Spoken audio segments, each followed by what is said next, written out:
قومی اسمبلی میں بڑھنی چاہیے۔ مشترکہ مفادات کونسل کا اجلاس اسمبلیوں کے تحلیل کے بعد ہوا۔ یہ بطور سینیٹر مردم شماری کا معاملہ ایوان بالا میں بھی اٹھایا تھا۔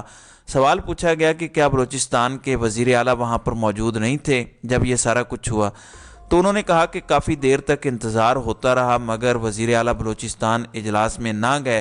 پھر ان کو زبردستی اجلاس میں مشترکہ مفادات کونسل کے لایا گیا۔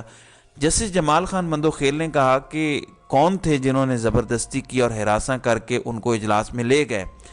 اس پر پھر سینیٹر کامران مرتضیٰ خود بطور وکیل پیش ہوئے اپنے بیٹے کی پٹیشن پر، تو وہ خاموش ہو گئے۔ تو عدالت نے کہا کہ اس میں کچھ آئینی سوالات ہیں، آپ اس کی تیاری کر لیں، تیاری کر کے آپ پیش ہوں تاکہ عدالت میں چیزوں کو قانون کے مطابق ہم دیکھ سکیں۔ ساتھ ہی اٹارنی جنرل آف پاکستان کو بھی معاونت کے لیے سپریم کورٹ آف پاکستان نے طلب کر لیا، ایڈوکیٹ جنرل کو بھی معاونت کے لیے طلب کر لیا، ایڈوکیٹ جنرل خیبر پختونخوا کو۔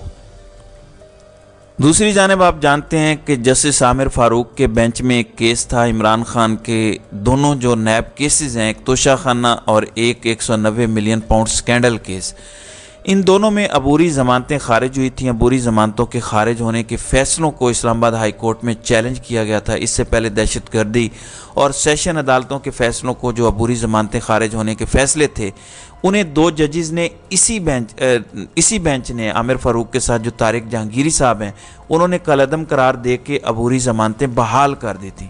جب نیب کے دو کیسز گئے تو چونکہ رول آف کانٹینسی تھا، اس بینچ نے پہلے فیصلہ دے دیا تھا، پہلے تو وہ کیس پینڈنگ رہا، بابر ستار اس بینچ کے حصہ بنے رہے، تو وہ بینچ سے الگ ہو گئے۔ طارق جہانگیری 1 مہینے کی چھٹیوں پہ تھے اور یہ معاملہ لٹکا رہا۔ پھر 7 نومبر کو سماعت ہوئی، تو 7 نومبر کی سماعت پہ عدالت نے نیب کے کہنے پر اس سماعت کو ملتوی کر دیا، لیکن انٹرم آرڈر یا انٹرم ریلیف نہ دیا کہ آیا اس کو روکنا ہے یا نہیں روکنا، یا اس معاملے کو کس طرف لے کے جانا ہے۔ چونکہ جب آپ پہلے 9 عبوری ضمانتیں بحال کر چکے ہیں، تو یہ بھی تو دونوں عبوری ضمانتیں تھیں، ان کو بھی بحال کرنا بنتا تھا، مگر انہوں نے پینڈنگ رکھا۔ آج یہ ڈیولپمنٹ ہوئی کہ نیب کی جانب سے احتساب عدالت اسلام آباد نے توشہ خانہ اور 190 ملین پاؤنڈ سکینڈل کیس میں عمران خان کے وارنٹ گرفتاری جاری کر دی ہے۔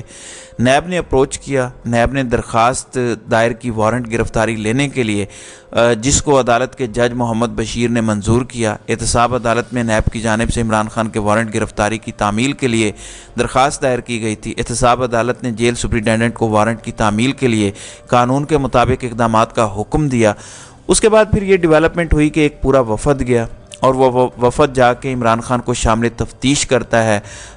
نیب راولپنڈی کی ٹیم اڈیالہ جیل پہنچی اور اس میں اسسٹنٹ ڈائریکٹر آصف اور وقار الحسن شامل تھے۔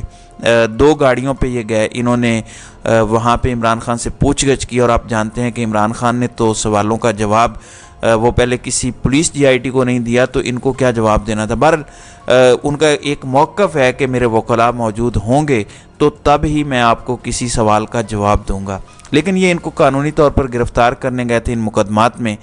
اب ان کو پتہ ہے سپریم کورٹ آف پاکستان سے ضمانت ہو جانی ہے، اور اب میرے خیال میں سپریم کورٹ آف پاکستان کو سائفر مقدمے میں قاضی فائز عیسیٰ کو درخواست ضمانت سماعت کے لیے مقرر کر دینی چاہیے۔ اگر اب ان کی جانب سے ضمانت منظور کر بھی لی گئی تو انہوں نے نیب کیسز میں گرفتاری تو ڈال دی ہے۔ اب چونکہ 14 نومبر کو سماعت ہونے جا رہی ہے ان عبوری ضمانتوں پر جو پہلے سے اسلام آباد ہائی کورٹ میں پینڈنگ تھی، اسلام آباد ہائی کورٹ نے رپورٹ مانگی تو نیب نے کہا کہ ہم نے ابھی تک گرفتار نہیں کیا۔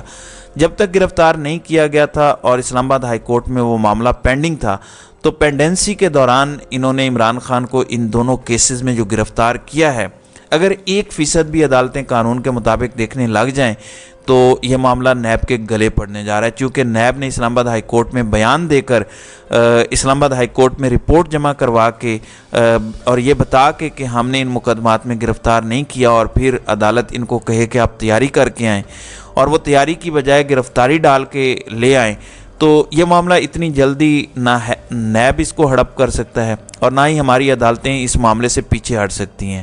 اب آج اہم سماعت ہونے جا رہی ہے ایک تو سائفر مقدمے میں عمران خان کی جیل سماعت ہے، دوسری جانب سائفر مقدمے میں جیل ٹرائل کے خلاف اور جج کی تعیناتی کے خلاف اسلام آباد ہائی کورٹ میں آج فائنل بحث ہے۔ اٹارنی جنرل آف پاکستان نے اس میں پیش ہونا ہے۔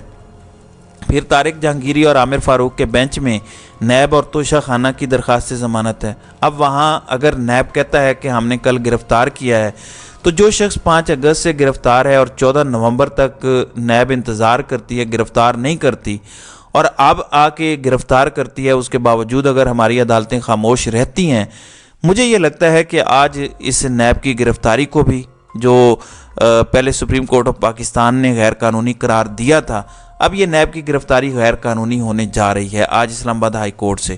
اب جو بھی تفصیلات آگے آئیں گی انشاءاللہ اس پر اگلی ویڈیو میں بات کریں گے۔ تو ناظرین اکرام، آپ کی اس ویڈیو کے حوالے سے کیا رائے ہے؟ آپ اپنی رائے کا اظہار کامنٹ سیکشن میں ضرور کیجیے گا۔